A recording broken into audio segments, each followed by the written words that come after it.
Nestled in the heart of the Southern Appalachian Mountains, these small, time-worn churches stand as enduring symbols of faith, resilience, and community. With their humble white clapboard exteriors and simple steeples, they tell stories of a bygone era, a time when these sanctuaries were at the center of mountain life.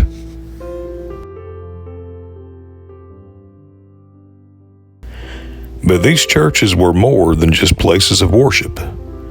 They were the lifeblood of Appalachian communities. On Sundays, the pews would fill with families dressed in their best as the sound of hymns echoed through the hills.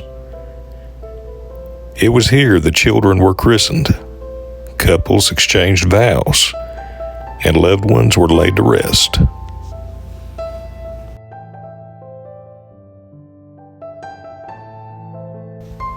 These sacred spaces served many roles. They were meeting halls for neighbors to discuss everything from crops to community needs. They hosted reunions and potluck dinners where cornbread and fried chicken brought people together. And during times of hardship, these churches became places of refuge and hope. Folks joined together when these places of worship needed fixing or adding on to accommodate for a growing congregation. Men, women, and children all had a part, whether it be keeping the workers fed and with water, or keeping the workers stocked with lumber or brick so that no time was wasted in the process.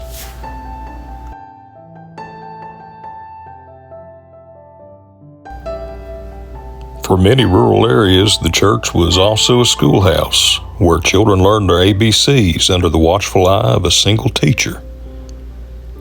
It was a place of learning where knowledge lit the way for future generations.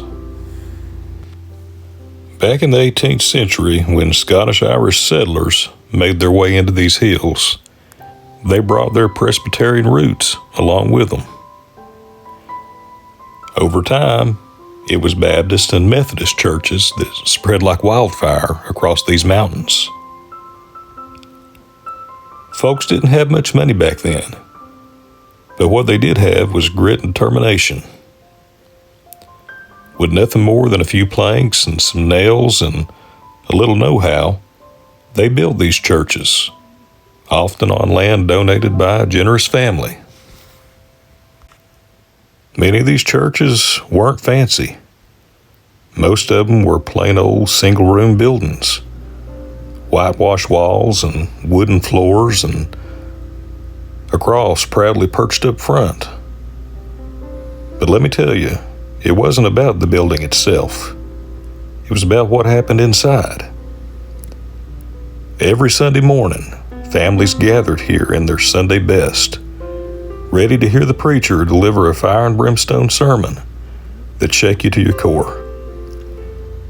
Hymns rang out loud and clear, accompanied by a piano, or sometimes just a group of folks harmonizing with raw and beautiful voices.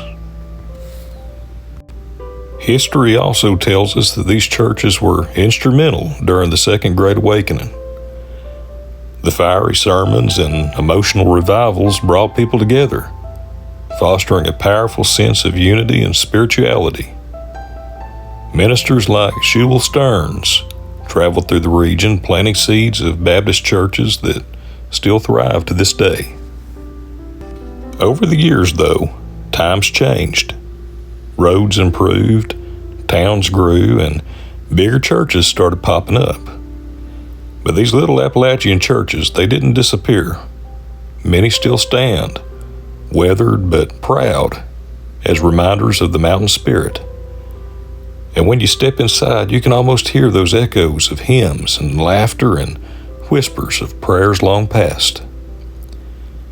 So next time you find yourself wandering through the Appalachian Mountains, keep an eye out for these old country churches. They may look small and unassuming, but oh, the stories they hold. They're a testament of faith and community and enduring spirit of folks who called these hills home. Thanks for joining me on this journey, and don't forget, history lives on if we take the time to honor it. By now, you're probably tired of hearing my voice, so let me leave you with this old gospel hymn and video of these Appalachian mountains I call home. Please like and subscribe if you like this video. I do plan to bring more like it, telling stories and the history of these mountains and the folks who called them home. Thanks for watching.